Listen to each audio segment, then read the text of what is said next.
이 세상에는 보이지 않는 많은 비밀들이 하나님이 창조하신 세계 속에 담겨져 있다는 것을 성경은 이야기하고 있습니다. 그래서 로마서 1장 20절에 보니까요, 그의 영원한 능력과 신성이 그의 만드신 창조물 속에, 만물 속에 담겨져 있다, 보여져 있다, 이렇게 설명을 하고 있죠. 그러니까 우리는 이 땅에 살면서 과학이든 또 어떤 자연 과학이든지 간에, 그리고 우리의 신앙이든지 간에 하나님께서 만들어 놓으신 이 자연 속에서 그 하나님의 숨겨진 진리, 그리고 하나님을 알 수 있는 여러 가지 힌트들, 이것을 캐내고 깨닫는 것이 무엇보다 중요합니다. 그런데 이렇게 이 모든 하나님에 대해서 아는 진리를 알아가는 방법 가운데 그 방법을 이제 여러 가지가 있습니다. 그런데 그 여러 가지 중에 하나가 뭐가 있냐면요, 어떤 결론부터 시작해서 점점 뒤로 가면서 원인을 알아내고, 그리고 그 원인을 알게 됨으로써 전체를 해석하는 이러한 방법들이 있습니다. 그래서 IT나 범죄 수사나 품질 관리할 때에도 이런 방법을 사용하는데, 이런 방식을 바로 이 영역에서는 역추적 방식이다, 이렇게 이야기를 합니다. 또 사회과학과 통계학, 철학에서는 바로 이 동일한 방식을 인과 추론이라고 이렇게 이야기를 합니다. 성경에서도 이러한 성경 해석 방법이 있습니다. 그래서 시간적으로 먼 후대에 하신 말씀을 근거로 과거에 있었던 사건들이나 과거에 있었던 여러 가지 내용들을 다시 한번 재해석하고 그 안에 담겨진 하나님의 뜻을 발견하는 그러한 해석법인 것이죠. 그러니까 결론을 알고 이제 서서히 그 결론을 중심으로 이제 원인을 찾고 그 이유를 찾아가면서 전체를 해석하는 방법입니다. 뭐 예를 들면 이런 겁니다. 고린도전서 10장 1절 2절에 보니까, 후반절에 보니까 뭐라고 말하냐면 모세에게 속하여 다 구름과 바다에서 세례를 받고 이렇게 이야기하죠. 그냥 홍해 사건을 이야기하는 겁니다.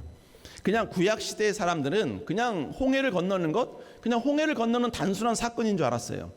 그런데 오랜 시간이 지나고 나서 사도 바울이 하나님의 큰 은혜를 체험하고 난 다음에 그 홍해 사건을 보니까 그 홍해 사건은 하나님의 또 다른 의미가 담겨져 있었다는 거예요. 그게 바로 뭐냐? 세례였다는 것입니다. 그래서 결론, 즉 그것이 세례였다라는 이 사도 바울의 결론을 근거로 바로 그 홍해 사건이 어떻게 해서 세례이고 그 어떤 세례의 의미가 무엇인지를 이제 계속해서 해석하고 방법을 이제 그 안에 있는 담겨진 의미를 찾아가는 것입니다. 이러한 방법으로 성경을 계속해서 알아가면서 하나님의 그 뜻, 하나님의 생각, 하나님의 진리를 우리가 이제 알아낼 수 있게 되는 것입니다. 여러분, 그 중에 오늘 요셉 사건도 이러한 방식으로 하나님의 놀라운 은혜와 진리를 그 안에서 찾을 수가 있다는 것입니다. 여러분, 요셉이 창세기 37장에 보면 요셉이 애굽으로 팔려가는 장면이 나옵니다. 그런데 요셉이 애굽에 팔려가는 그때를 기준으로 약 22년이 흐른 이후에 요셉이 형제들 앞에서 이런 고백을 합니다. 우리 한번 창세기 45장 5절 8절인데 우리 5절만 한번 읽어볼까요? 시작. 당신들이 나를 이곳에 팔았다고 해서 하나님이 생명을 구원하시려고 먼저 보내셨나이다. 여러분, 이건 22년이 흐르고 난 다음에 요셉이 자신이 과거에 있었던 그 사건이 어떤 의미가 있는지를 재해석을 해준 것입니다. 그리고 오늘 우리가 읽은 이 본문, 이 고백을 요셉이 한 이후에 요셉은 다시 17년이 지나고 난 다음에 창세기 50장에서 또 이런 고백을 합니다. 동일한 사건에 대해서 이런 고백을 해요. 우리 창세기 50장 20절 읽어볼까요? 시작. 헤아려 하였으나 하나님은 그것을 손으로 바꾸사 오늘과 같이 많은 백성의 생명을 구원하게 하려 하시는도다. 한마디로 요셉은요, 그때 자신이 애굽에 팔려갔던 그때 그 사건이 어떤 의미인지 전혀 몰랐어요. 그런데 22년이 지나고 또 37년이 지나고 나서 보니까 그때 그 모든 사건들이 전부 다 해석이 되더라는 것입니다. 그래서 지금 오늘 본문에서 요셉은 이렇게 고백을 하고 있는 것입니다. 자, 그러므로 오늘은요, 요셉이 애굽에 팔려가는 이 사건을 다시 한번 우리 역추적 방식으로 요셉의 고백을 근거로 요셉이 팔려갔던 그 상황이 어떻게 해석이 되는지, 이것을 오늘 여러분과 함께 다시 한번 살펴보기를 원합니다. 그러면 먼저 요셉이 팔려가는 과정은 어땠으며 그 과정이 바로 요셉의 고백을 통해서 어떻게 재해석이 되는지 우리 알 필요가 있지요. 그러면 요셉이 팔려가는 과정은 어떠했는가? 여러분, 요셉은 여러분이 너무나 잘 아는 것처럼 전혀 예측하지 못한 잔혹한 배신을 경험해야만 했지요. 요셉이 양치는 형제들에게 다가갈 때 요셉에게 형제들은 어떤 고백을 합니까? 창세기 37장 18절에 보니까 여러분 멀리서 보고 죽이기를 꾀했습니다.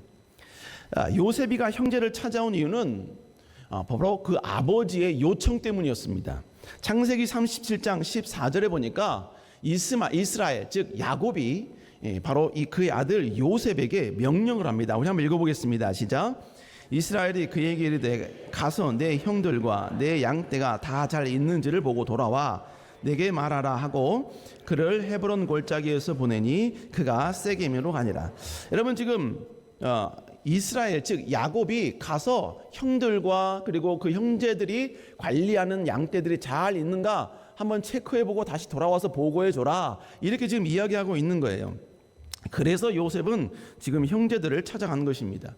형제들을 찾아갈 때도 쉽지가 않았어요. 왜냐하면 본문에 보니까 세겜으로 갔죠. 근데 세겜에서 이들은 없었거든요. 다시 다른 지역으로 이동을 한 겁니다.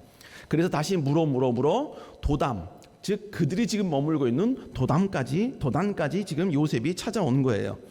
그러니까 요셉은 아버지의 명령도 있었지요. 그리고 또 그 형제들을 찾기 위해서 여러 군데를 돌아다니다 왔기 때문에 저기서 양을 치고 있는 그 형제들을 봤을 때 요셉은 아마 기뻤을 거예요. 형제들에게 자신이 가져온 이 음식을 가져다 줄 수 있고 양들이 잘 있는지 형제들이 잘 있는지 다 바로 체크할 수 있었기 때문입니다. 그런데 형들이 갑자기 돌변하여서 요셉을 잡더니 죽이자고 하는 겁니다.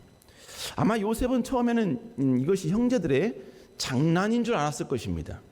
하지만 시간이 가면 갈수록 이게 장난이 아니라는 것을 이제 깨닫기 시작하죠.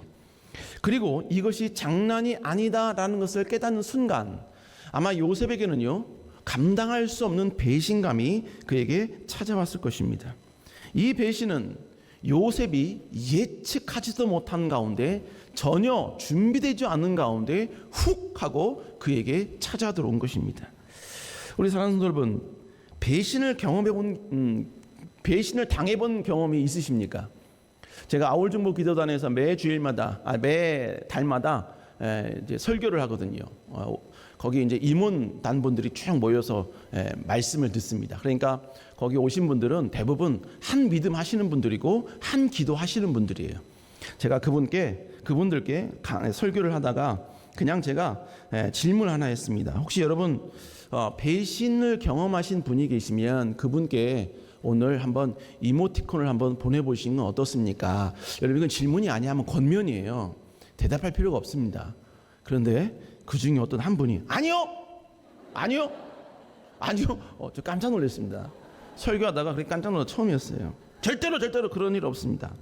그래서 제가 그분께 안무개님 권사님 되셨는데, 권사님 그때는 집사님이셨어요. 집사님 한번 해보시죠. 그냥 뭡니까, 이 조그만 바나나 우유 뭐 얼마 안 합니다. 1,000원 합니다. 이거 먹고 떨어져라는 의미로 하나 보내보시죠. 그랬더니 이분이 절대로 그런 일 없을 거고 그건 절대로 불가능하다는 겁니다. 제가 계속해서 권면하면 이분이 개종할 것 같아서 그냥 거기서 마쳤거든요. 그러면서 제가 느낀 게 뭐냐면 그렇구나. 그분이 그렇게 느낀 건 뭐냐면 그분도 배신을 한번 경험하면서 그 배신으로 말미암은 엄청난 상처를 그분도 갖고 계신 것입니다. 지금 제가 훑으면서 그분이 여기 계신 걸 지금 제가 봤습니다. 여러분, 근데 내가 당한 그 배신의 그 아픔 정도가 어떤 배신이냐에 따라서 그 배신으로 말미암는 상처가 내게 다가오는 게 다릅니다. 그러니까 내가 상대방에 어느 정도 신뢰하느냐, 신뢰 정도 따라 그 배신의 정도도 다르다는 거예요. 내가 전혀 신뢰하지 않는 사람이 나를 배신했다? 그럼 여러분 그거 무시할 수 있지요. 그런데 내가 그 사람을 신뢰하면 할수록, 신뢰의 깊이가 깊어지면 깊어질수록 그 배신의 상처는 그 신뢰의 깊이만큼 깊다는 것입니다. 요셉은 절대로 배신하지 않을 줄 알 정도로 형제들을 신뢰했습니다. 그리고 절대로 이들은 배신하지 않을 존재라고 요셉은 철저히 그들을 믿고 있었습니다. 그런데 배신을 당한 거예요.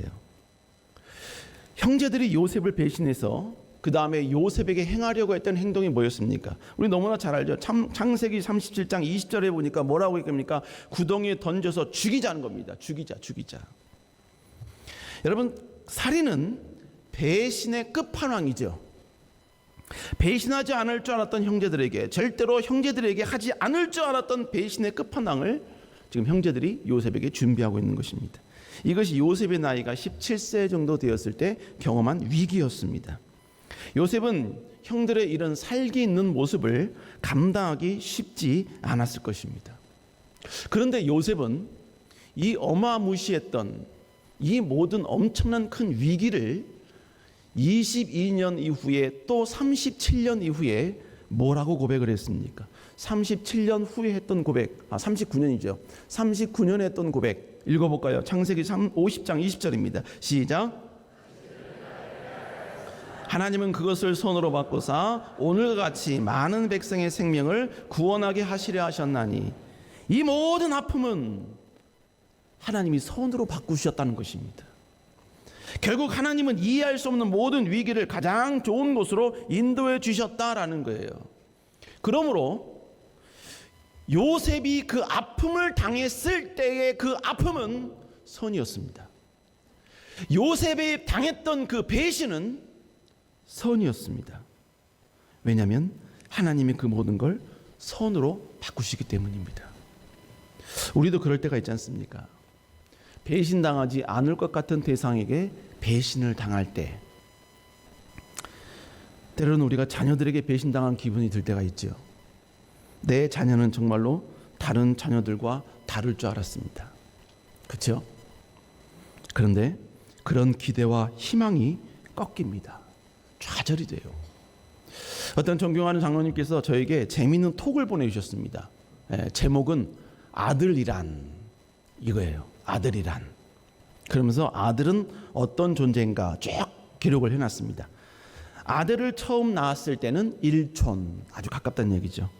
대학 가면 4촌, 이제 점점 멀어진다는 얘기죠.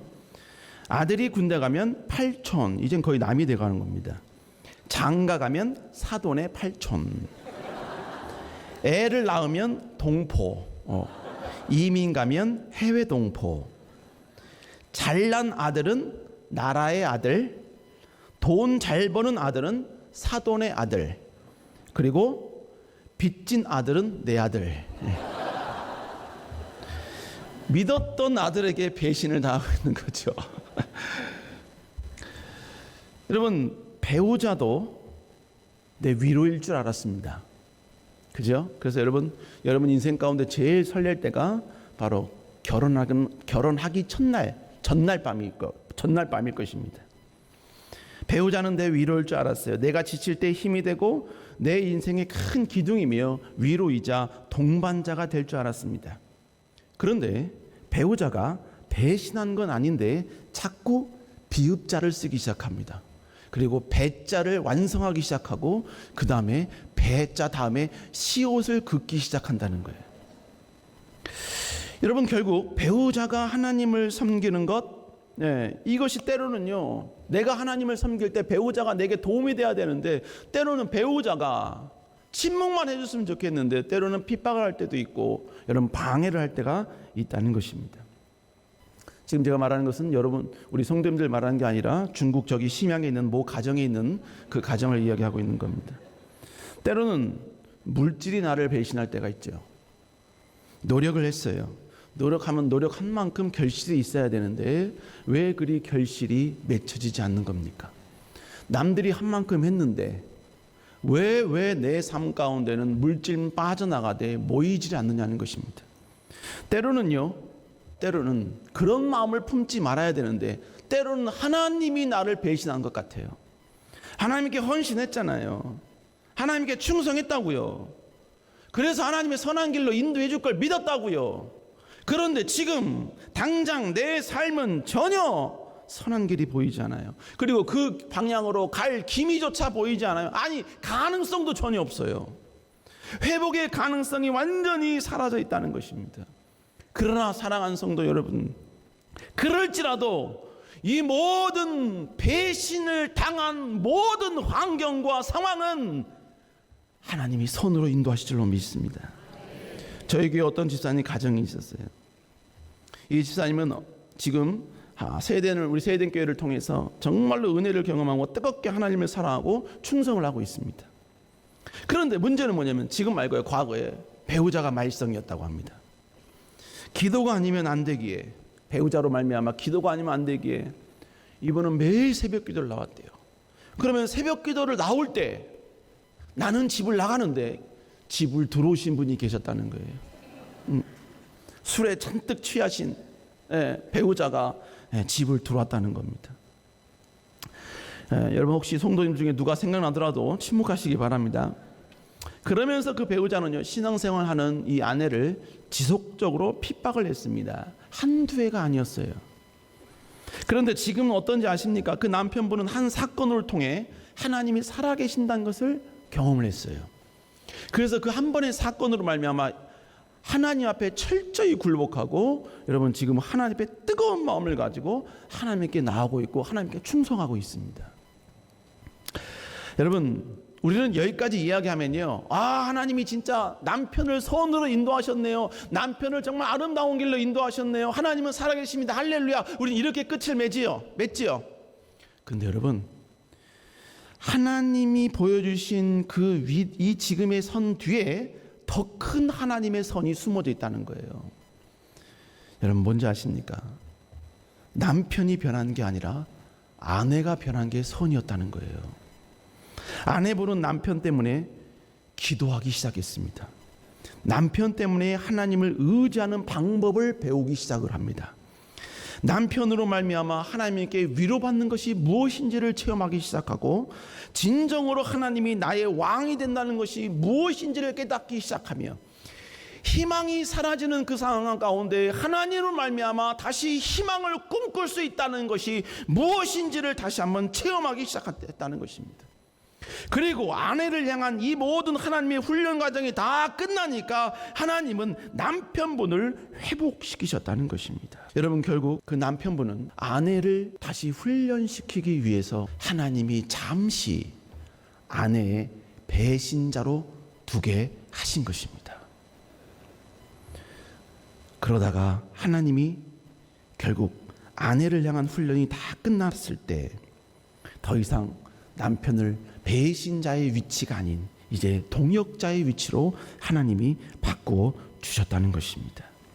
그러므로 지금 배신이 난무한 현실 속에 있다고 해서 여러분 절망하지 마세요.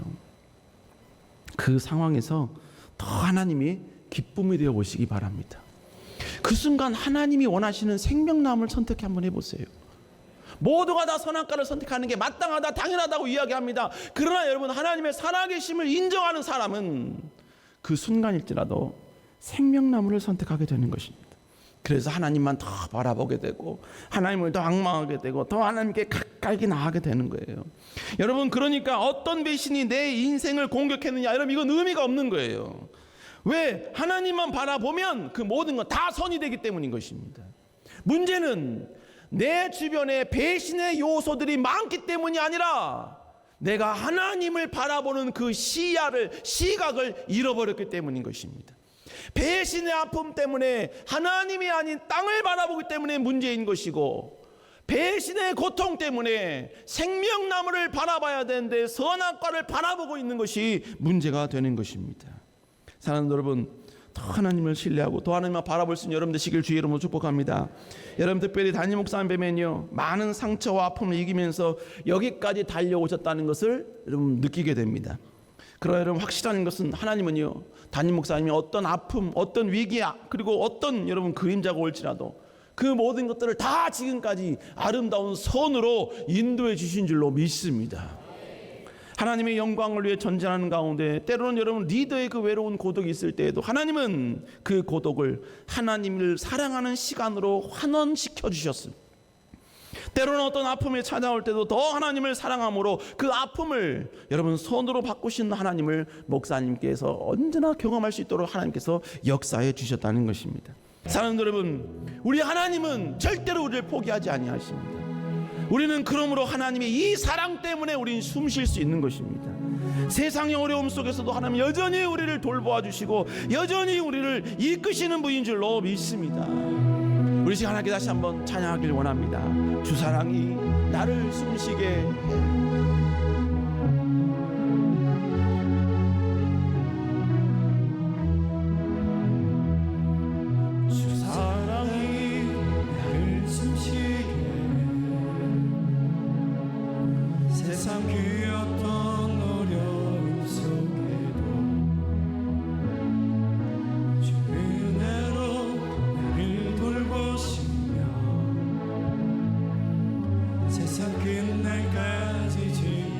주님만이 내 아픔 아시며 주님만이 내 아픔 아시며 주님만이 어루만지시며 주님만이 내 맘 어루만지네 어느 누구도 주님의 사랑이 끊을 수 없네. 사랑하는 여러분, 이 하나님을 다시 한번 기억하며 나아갈 수 있는 여러분 되시기를 주의 이름으로 축복합니다.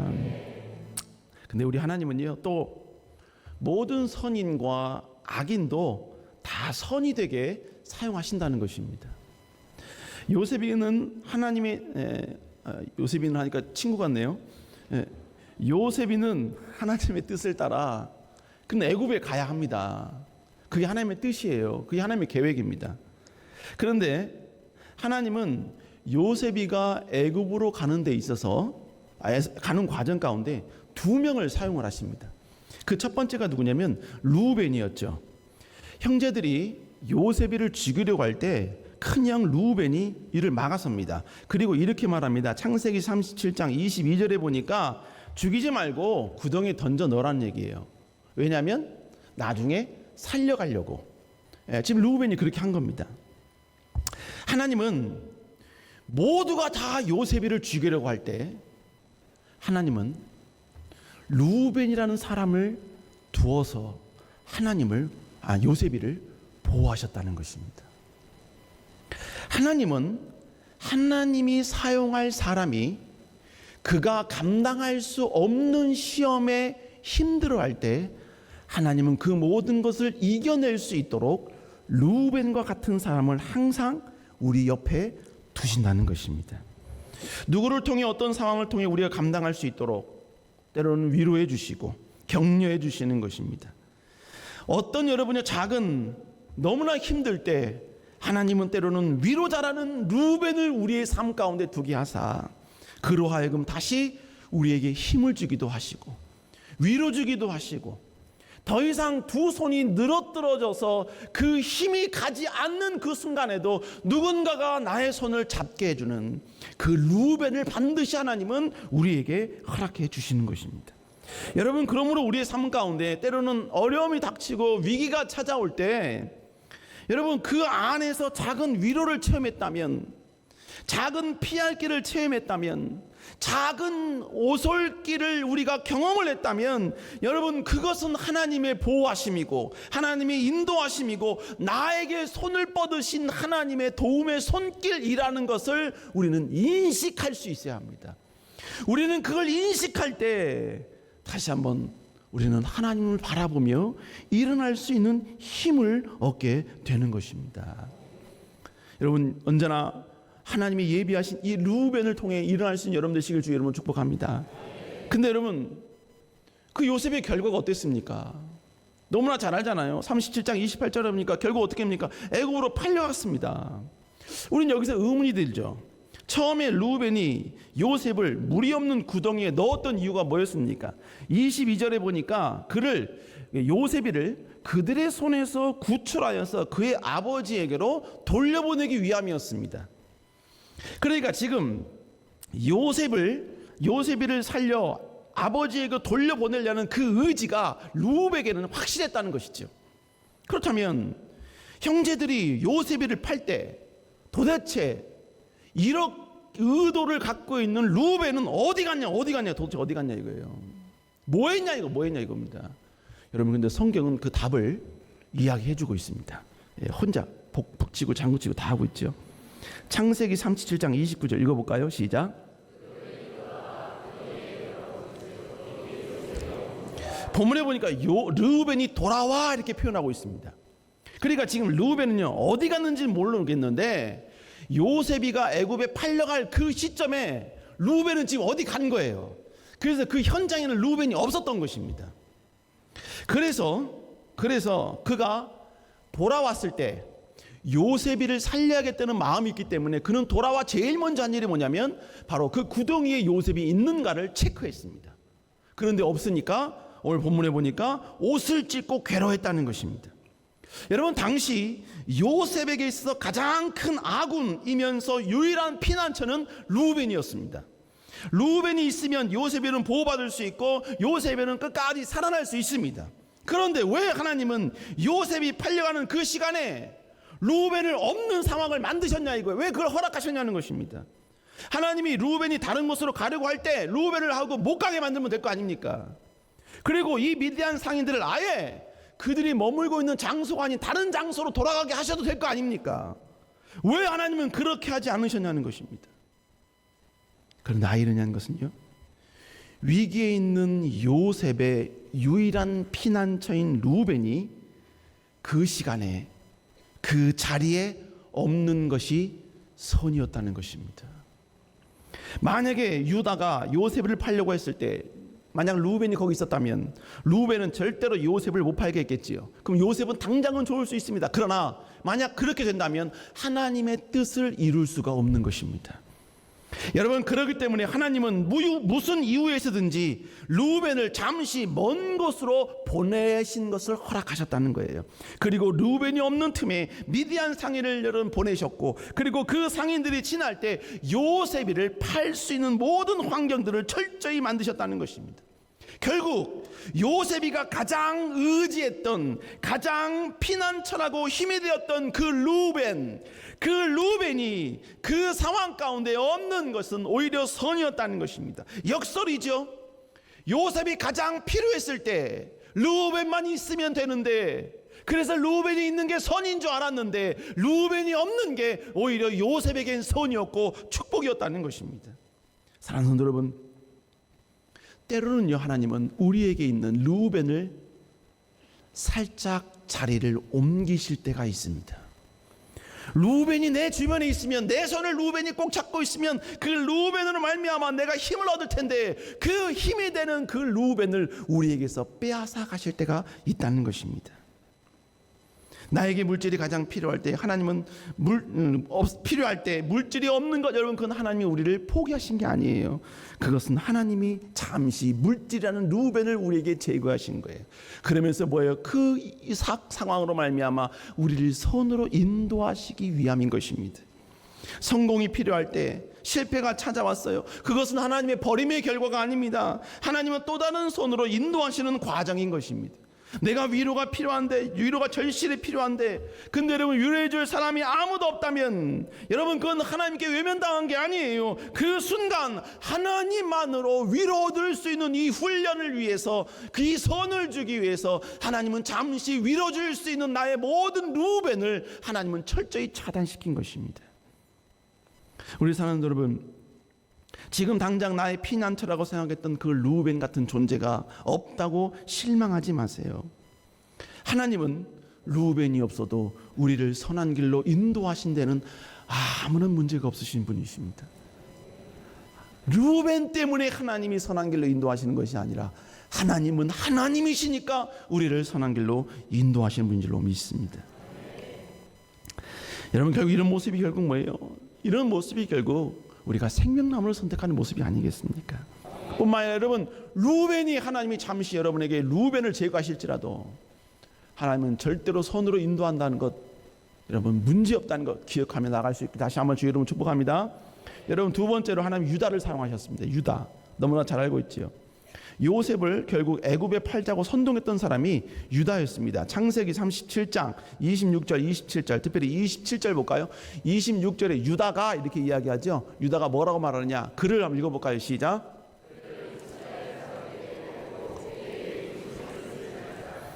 그는 우리의 동생이요 우리의 혈육이라 하매 그의 형제들이 요셉이라는 구덩이에서 있으면서 유다 형이 이렇게 이야기하는 소리를 듣고 있는 겁니다. 그리고 유다의 이 말에 모든 형제들이 동조하고 있는 이 소리도 듣고 있는 것입니다.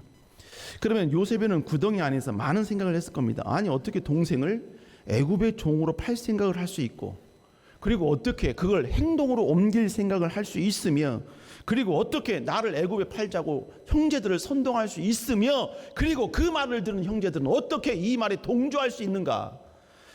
수없이 많은 여러분 반문을 했을 것입니다. 결국 그 당시 상황 가운데 요셉의 가장 큰 적은 유다였습니다. 요셉의 입장에서 유다는 요셉을 가장 비참하게 만들고 가장 처참하게 만드는 존재였기 때문입니다. 유다는 요셉이를 직접 죽이지는 않았지만 거의 직접 죽이는 것과 동일하게 요셉에게 고통을 안겨준 존재였습니다. 그런데 아이러니하게도요, 유다는 하나님이 요셉을 사용하시려는 이 계획을 완벽하게 이루는 존재로 쓰임받았다는 것입니다. 요셉에게는 원수인데, 철천지 원수인데, 절대로 용서 못할 원수인데, 그 원수가 내가 하나님께 위대하게 쓰임받는 도구가 되게 하는데 쓰임받는 큰 원천이었다는 것입니다. 그러므로 여러분, 하나님은 우리를 하나님의 백성으로 만들고 하나님 앞에 훈련되고 하나님 앞에 쓰임받는 백성을 되게 하기 위하여 하나님은 때로는 우리에게 유다와 같은 원수를 사용하실 때가 있다는 것입니다. 그러므로 여러분, 우리는 원수를 미워할 이유가 없습니다. 원수조차도 사랑할 수 있어야 돼요. 그래서 성경이 뭐랍니까? 원수를 사랑하라 라고 말씀하고 있잖아요. 우리 옆 사람과 인사하겠습니다. 사랑합니다.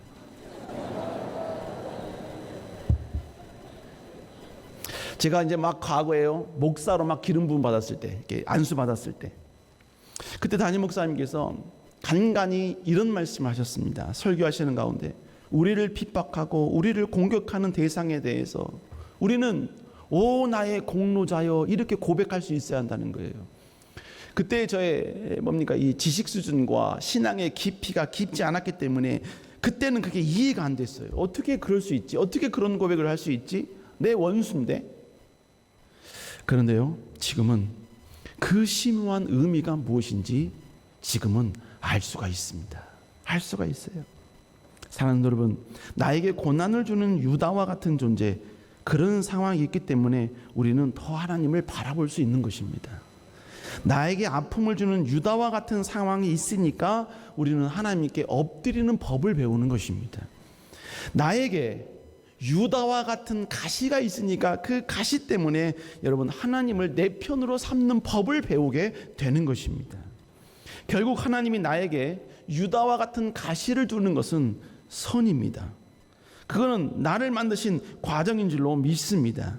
그러니까 여러분, 지금 자녀가 나를 힘들게 하는 것, 그건 자녀 문제가 아닙니다. 하나님은 나를 훈련시키기 위해서 잠시 하나님은 자녀를 유다로 사용하고 계신 것입니다. 배우자가 나를 힘들게 하는 것은 내가 아직 하나님께 단련돼야 할 것이 남아 있으니까 하나님은 내 배우자를 지금 잠시 나에게 있어서 유다로 남아두게 한 것입니다.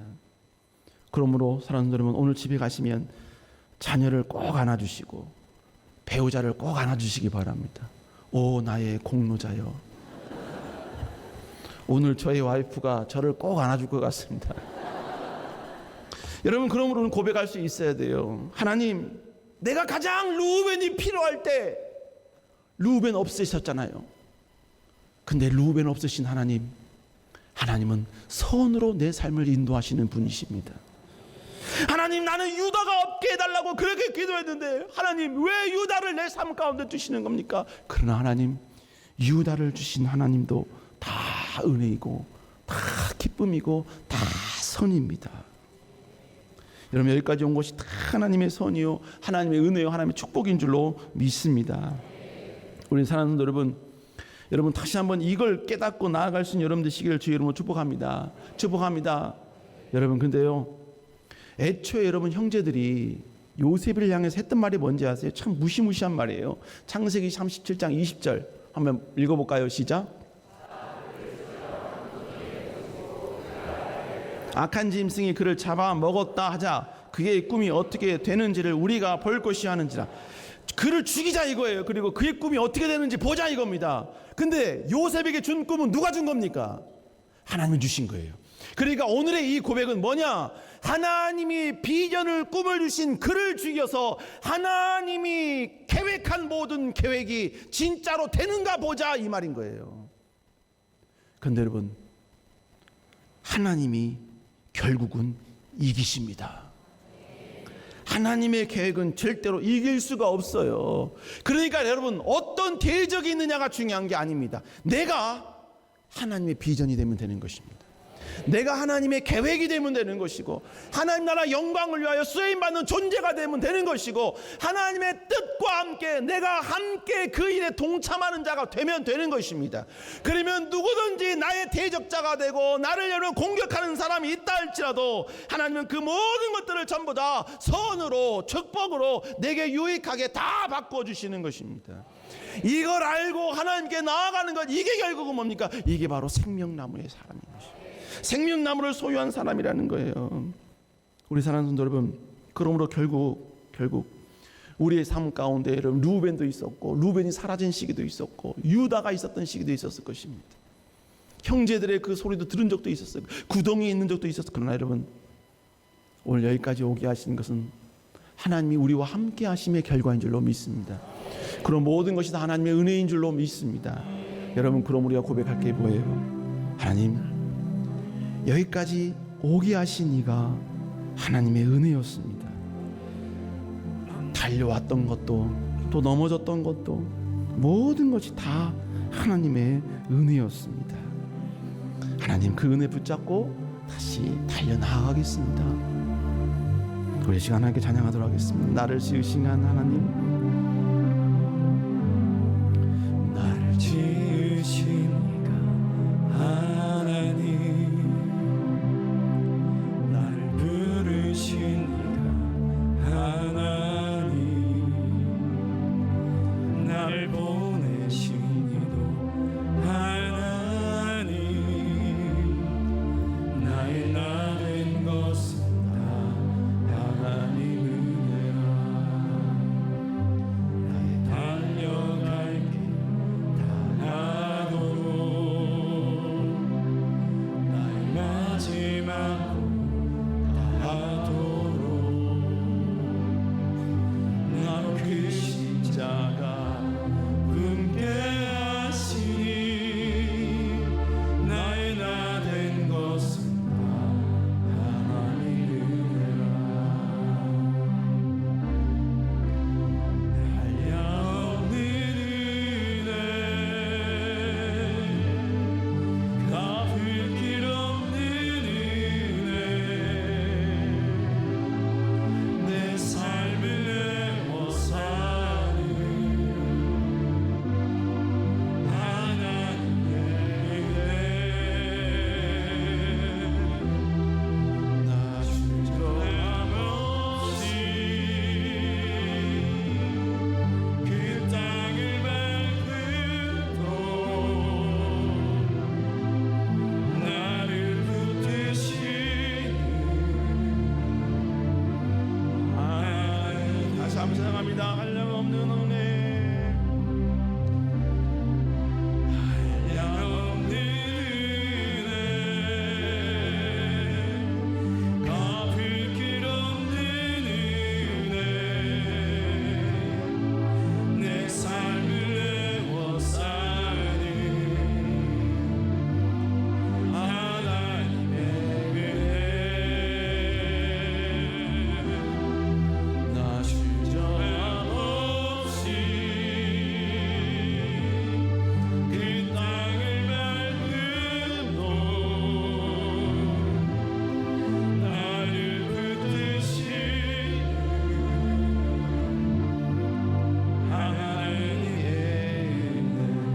시간에 다시 한번 간절히 기도하기를 소망합니다. 여러분, 우리 인생 가운데 전혀 예측하지 못한 훅 들어오는 배신이 우리에게 찾아올 때가 있습니다. 그래서 구덩이에 나의 의지와는 상관없이 던져져 그 속에서 모든 고통과 아픔과 상처와 아픔을 혼자 끌어안고 견뎌내야 할 때도 있었습니다. 루벤이 마지막 희망이었는데 그 루벤이 나에게서 사라졌을 때도 있었고, 그리고 그 상황을, 그 빈자리를 전혀 예측하지 못한 유다와 같은 상황 존재가 나에게 다가와 나에게 그 엄청난 상처와 고통으로 저 애굽으로 나를 팔리게 하는, 모든 인격이 완벽히 무너지는 그런 상황으로 우리를 만들 때도 있었습니다. 그런데 결국 하나님은 선으로 우리를 여기까지 인도해 주셨습니다. 지금도 하나님은 우리를 인도하고 계십니다. 여러분, 그러므로 우리에게 루벤이 필요하지 않습니다. 우리에게 유다가 사라지는 것 필요하지 않습니다. 우리에게 유일하게 필요한 것은 오직 하나님 한 분이시면 됩니다. 하나님이 나를 사용하시면 되는 것이고, 하나님 나라 영광을 위해서 귀한 존재가 되면 되는 것입니다. 우리 시간에 다시 한번 간절히 기도하기 원합니다. 하나님, 그때 그 모든 것 허락하신 주님 감사합니다. 그때 상처 주신 것도 감사하고, 그때 유다 주신 것도 감사하고, 그때 루벤이 필요했는데 루벤 없애 주신 것도 감사합니다. 주님, 다 여기까지 선으로 인도해 주심에 감사합니다. 이 주님 바라보며 나아가게 하여 주시옵소서. 주시고 기도합니다. 주여.